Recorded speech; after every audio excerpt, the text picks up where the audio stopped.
The weekly Industry Angel podcast hears from business leaders and entrepreneurs who share their stories and that all-important light bulb moment. This can inspire us all and maybe scratch that itch and kickstart that idea that keeps you awake at night.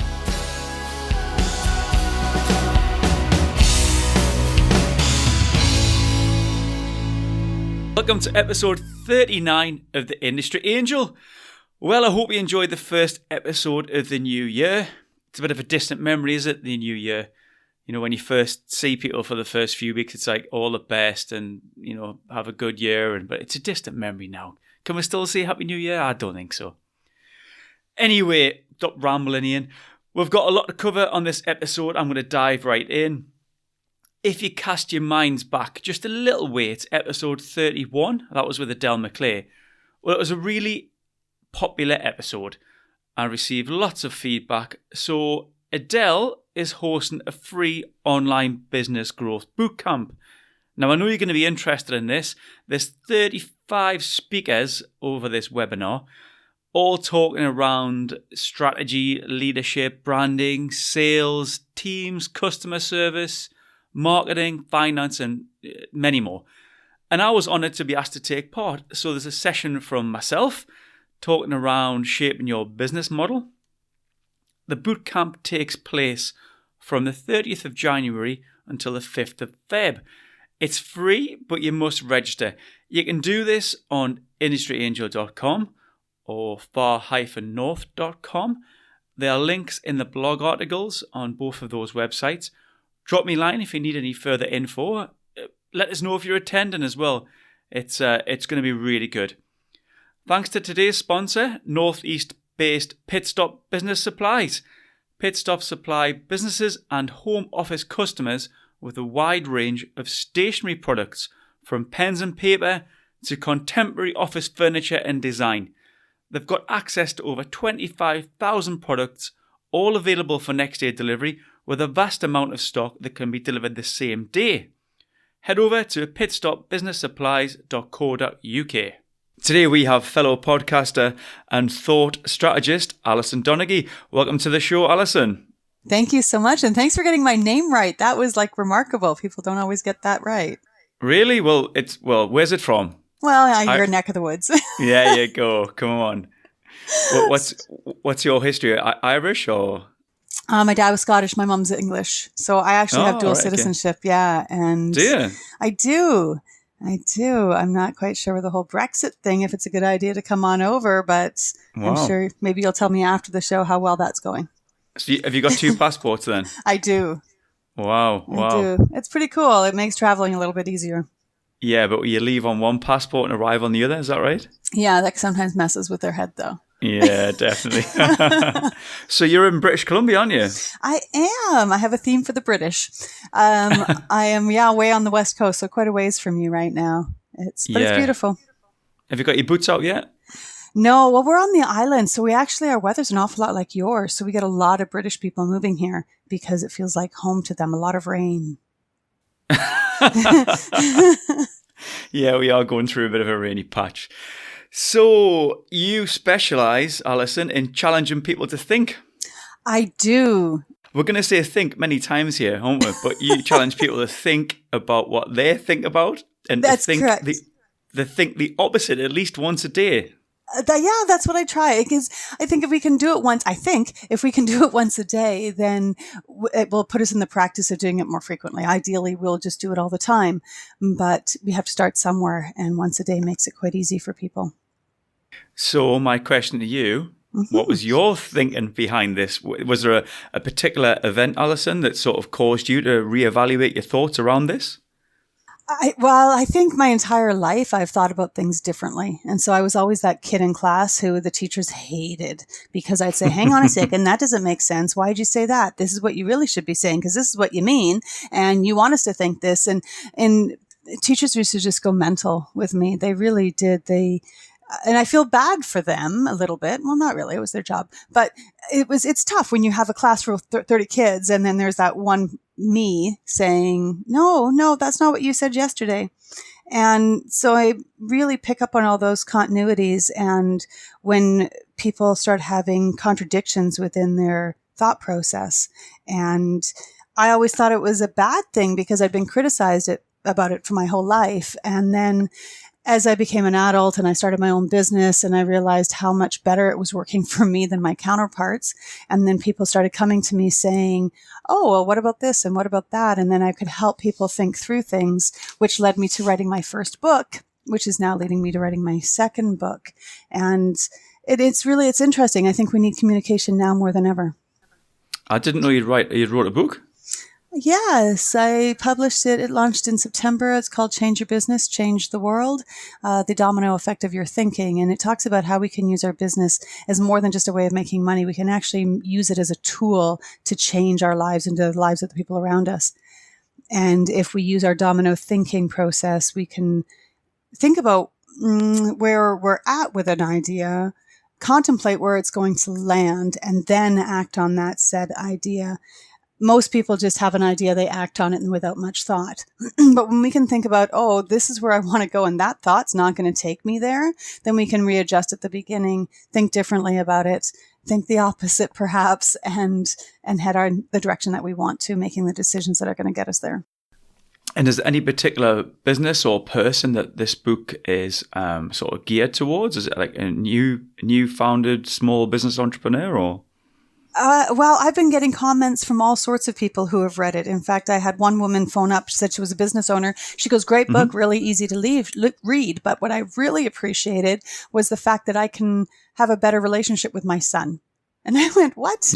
Wow. She goes, well, I want him to follow all the rules, and he is a domino thinker. And so he's never going to follow the rules. And now I know how to talk to him better. And I went, you got that from my book. That is so super cool. And so it's amazing where this book is landing with people. Well, why don't you tell us what a domino thinker is? There's a good start. So a domino thinker is just, when you lay up all your dominoes and you knock over that first one, you have a pretty good idea that they're all going to land and what that last one's going to do. When we think, we don't think about that. We react to a situation and we say, oh, this is what I'm going to do. I am just going to do, I don't know, advertising here. I'm going to donate to this charity because they asked. But you don't think down the road how that will impact your business. That'll impact the community view of your business or your relationship with your community. And so one of the examples I use in my book is if my doctor said, I'm doing a fundraiser for the local ballet, I might go, well, that doesn't make any sense to me. Because why, like you're a doctor, why the ballet? If she said, I am going to raise money for Doctors Without Borders, I'm like, oh, that makes sense to me. This is aligned with what you do and who you are. And now I can support it. And that helps build trust between me and my doctor or me and whoever I'm doing business with. If she had a story and laid it all out saying I was a ballerina, I got in a bad car accident, I couldn't continue being a ballerina, so now I'm a doctor, that's why I support the ballet, then I could support that decision. But she would have to create that story behind the ballet in order for me to understand it. It's not just enough for her to make a decision. She has to understand where that decision is going to land, like that last domino. I think now we're in the age of doing work that matters. So, and I'm certainly guilty of this. So if I'm not making an impact or a positive change, I kind of lose interest a little bit. And it doesn't really matter what the financial side of that looks like, how it's incentivized. Do you know what I mean? You just want to be able to do something that you believe in. So would you agree there's a similar uptake from your experience of like similar entrepreneurs doing this? I believe so. There's definitely some that are ahead of the curve, for sure. There are still some that don't donate. There are still some that just, this is my business, this is all I do, and I'm going to just play baseball on the weekends or whatever appeals to them. And then there's still those people on the tail end of the curve. And then people are moving up, understanding that we have more impact. All you have to do is look at the Trump election to know that we have impact. And we are starting to understand the impact that we do have. And then there are people who are already on the other end of that curve that are making that impact. And I think those are the domino thinkers. Those are the people who really understand the ramifications of their choices. Have you noticed, I have, especially on this podcast, or people are getting in touch, that there's been an increase in particular women starting like heart-centered businesses? Have you noticed this? Oh, well, I live on a tree-hugging island, so that's been happening for Okay. a while. Yeah. Yes, we're a bunch of hippies here on Vancouver Island. And that's not entirely true, but yeah, that's we have definitely, I think, cornered the market on yoga and mindset and essential oils here.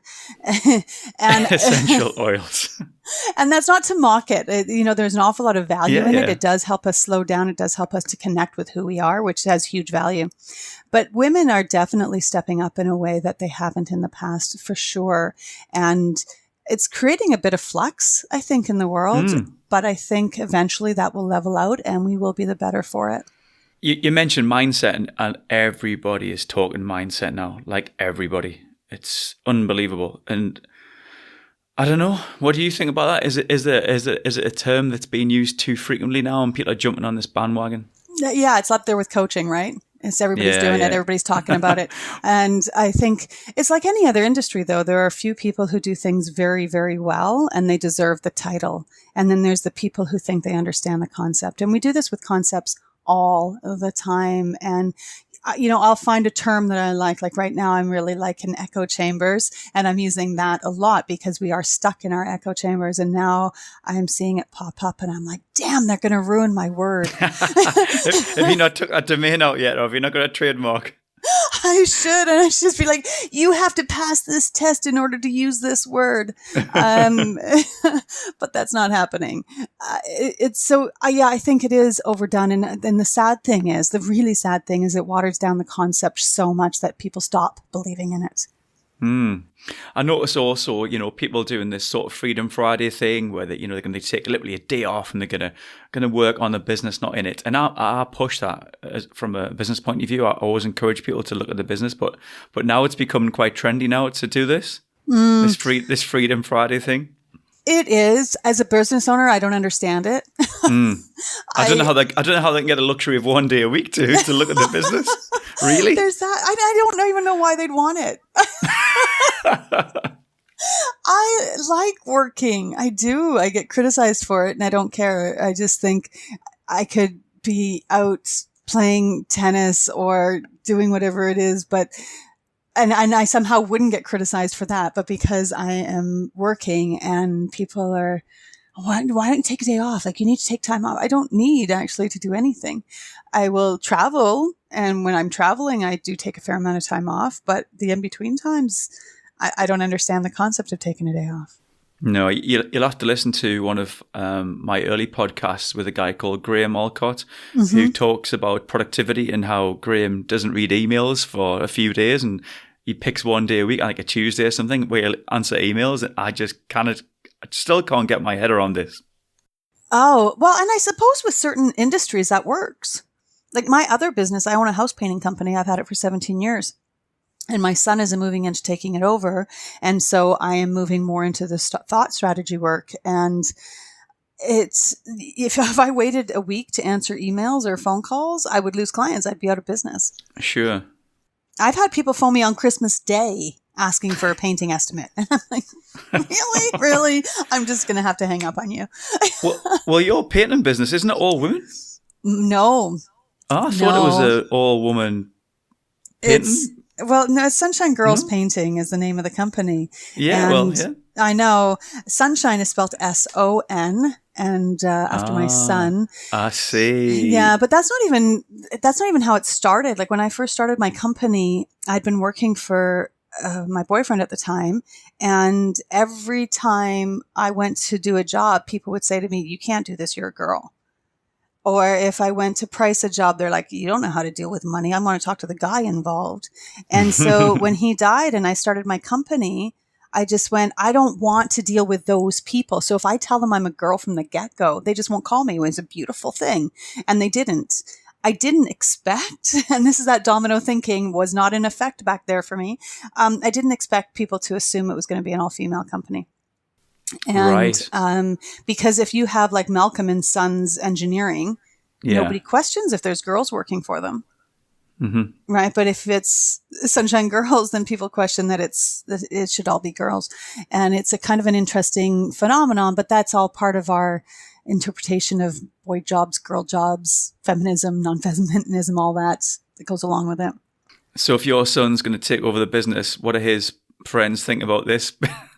Well, He's the MD of Sunshine Girls.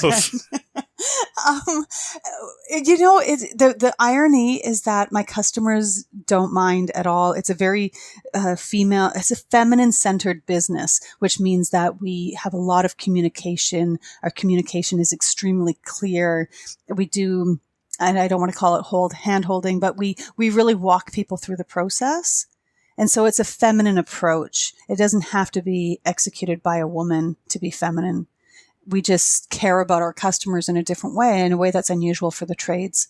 And we've been in town business for 17 years. People are not shocked that we have guys working for us much anymore.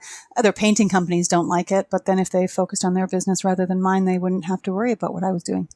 Exactly. Yeah. So you mentioned there about sort of caring for your customers. So do you put this thinking in place in that business?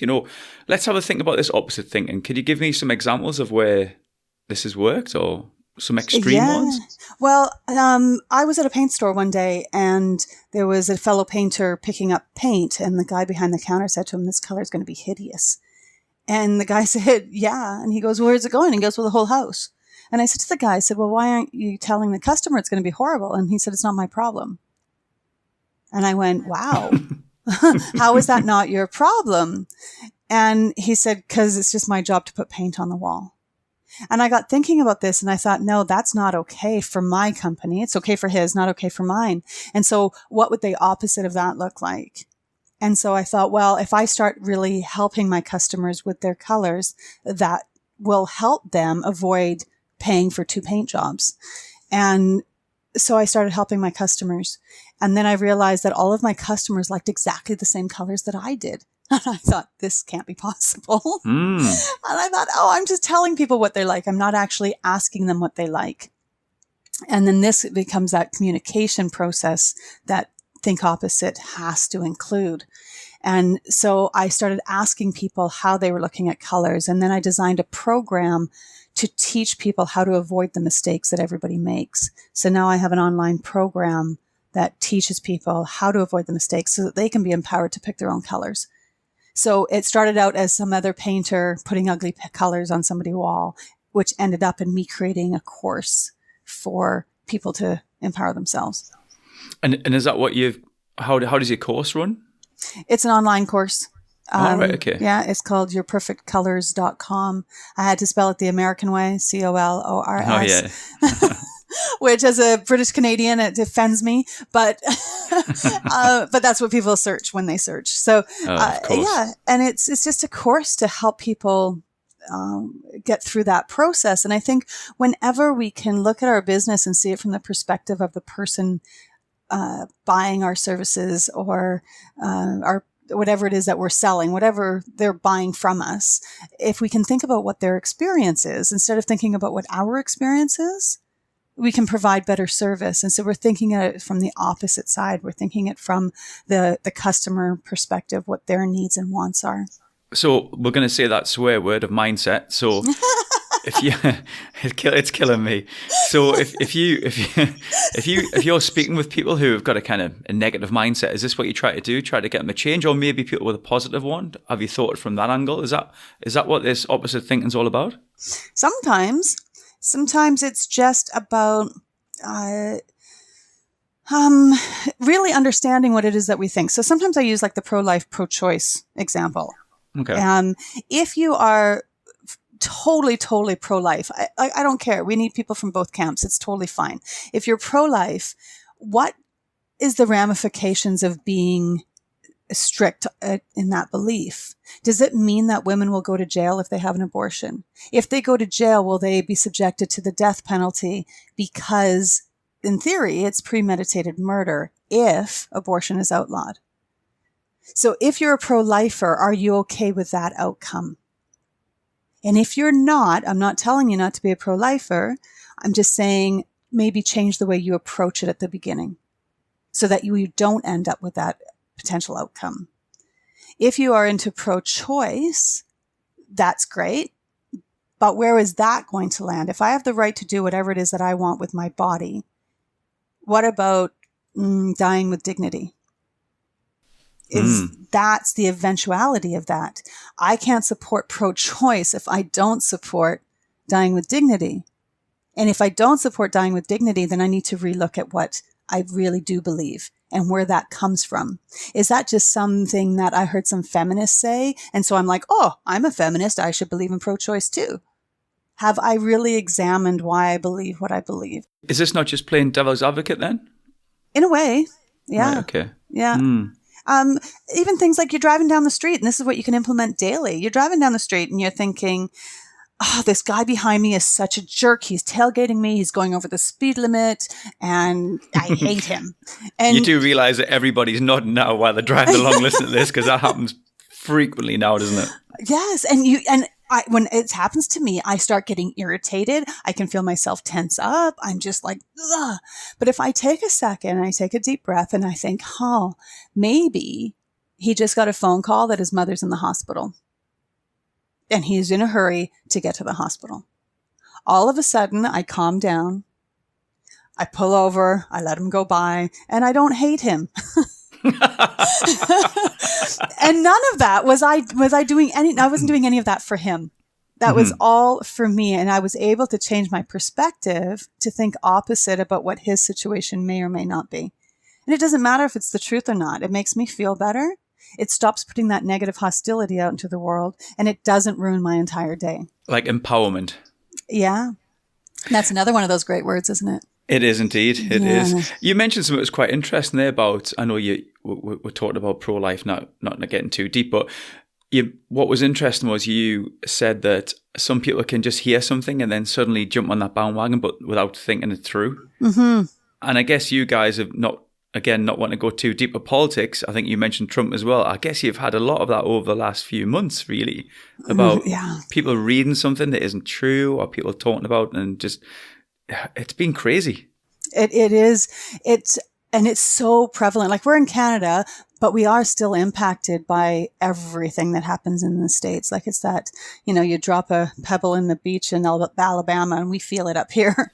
It's just the nature of this beast. But definitely, I talked to a guy one time in the States. I was down there quite a bit this year, and I was talking to a fella, and he said that he really hated immigrants. And I said, well, why? And he goes, I'm sick and tired of losing my job to them. And I said, okay. I said, well, if you think about it, do you blame them for wanting to come here? And he said, no, it's the best country on earth. And I said, okay, so now we understand why they're here. But then once they're here, they have no money, they have no support, they need to get a job. And he goes, well, yeah. And I said, well, they need to not take whatever's offered to them. Like, they're not thinking about you when they take that job. They're thinking about their family and putting food on their table. So isn't the problem really with the system that allows companies to underpay people and not the immigrant? And he went, oh, I never thought of it that way. Because he bumped up against the thought that the immigrant was wrong. The immigrant was at fault. He pointed his finger, and that's where he stayed. Think opposite is just delving into it a bit further and being responsible for those thoughts that we're having. And are they true? Did that immigrant really want to steal his job? No, he just wanted a job. I'm sold. Yeah, it's a good argument. It's a good argument, but you do see this in politics all the time. Mm-hmm. So, what does your day look like then? If this is how you think, and this is how you, God, I nearly said mindset again. I'll forgive you. This is how you want to sort of live. What does your day look like? Do you find yourself constantly questioning yourself, or? Oh, well, I've been that way my whole life, so that's not that different for me. But I do find myself talking to more people about it, and saying to people, well, hang on, why is that wrong? And asking people to really think about it. And like, I will have a conversation with anybody about anything, as long as they're coming from the position that they want to have a conversation about it. They just don't want to lecture me on their point of view. And that becomes the problem, is when people just want to lecture. Mm-hmm. Yeah. Mm-hmm. And quite often that lecture is just what they've just heard on the news, or someone just told them what they've read and they believe it. And yeah. It's insane. All it takes is just a moment to think, could this be true? Yeah. Could this be real? Could this be honest? and then acting accordingly, as opposed to just going, it's got to be true, it's on Facebook. And that's that echo chamber that we get into, right? And then we post it amongst our friends, and then our friends all go, yeah, that's true. And now all of a sudden it's more true than it was before because everybody around us is saying it's true. Yeah, definitely. Yeah. So what can you, I'm looking at the time here, we've been chatting, I know we've chatted before we came live because we're having a nightmare on technology issues. So let's not talk about technology, but is there something you'd like to leave us with, like a thought that maybe you could help the audience? I know we've spoken a little bit there about mindset and stuff, but you just got that in there one more time, didn't you? Grr. I think we are all on this planet together, and what's so important is that we start to figure out how to coexist. And the only way that we're going to coexist is if we start communicating. And the only way that we're going to communicate is we actually suspend our belief system for just long enough to consider the opposite thoughts. I think that's a really good point for management teams as well. I think management teams can get really sucked into that. Yes. Yeah, for sure. Yes. But I think we've all been in those meetings where I guess the person who bangs the fist the loudest becomes right, and then everyone starts nodding and and then going on Facebook and complaining about that person with all of their friends, and now they've got this echo chamber of how much we hate that manager. Yeah. So where can we find you, Alison? Because I'm interested in your book. I didn't know you had that book out. You've got another one coming as well, you said. I do. I'm working on it right now. It's going to be called something along the lines of Think Opposite. My book is available on my website, Domino. Actually, that's not true. My website is dominothinking.com. And my book is available on Amazon, and it's Change Your Business, Change the World. You can just do a search on that and buy it there. It will be available in bookstores next year. I'm quite excited about that. Just joined up with Morgan James. They like the book. They're going to be putting it in bookstores and putting their name behind it. So I'm pretty proud of that. And then Think Opposite will probably be coming out in the new year under very similar circumstances. Are you going to do a tour? Are you going to be doing some speaking? Well, yeah, speaking is what I'd love to do. That was my favorite thing, only because I'm able to reach the biggest amount of people with the shortest amount of time. And then those people who are drawn to what I'm saying just come up and talk to me afterwards, and then we move on from there. And so any opportunity to speak, I'm all over it. In the States or? Anywhere. I'll go anywhere. I have dual citizenship. I can come there. Of course. There you go. Well, if you do come across, you'll have to let us know. I will for sure. Yes. Excellent. Well, I'm going to put some links up on the show notes, and we'll link onto your social media as well. So you send me all that good stuff. And well, thanks for your time. That's been quite enlightening. It's given me something to think about there. Well, thank you so much. It's been a real treat having the show with you. I appreciated being a guest. Well, that was a great episode for the new year. I really enjoyed chatting with Alice. I've said new year, haven't I? I said I wasn't going to bother. Well, actually, look, there you go. Is this concept of opposite thinking something you do? So if it is, or maybe it's one of your resolutions for 2017. So if you have any resolutions, any goals for this year, let me know. host@industryangel.com. Remember, we've got the Facebook page there, and don't forget to review the show as well. Why not try and stop, breathe, and think opposite yourself? Remember the business growth online bootcamp I mentioned at the start of the show? industryangel.com should have all the instructions on that. So until next time, I'm Ian Farrer. This is the Industry Angel, and thanks for listening.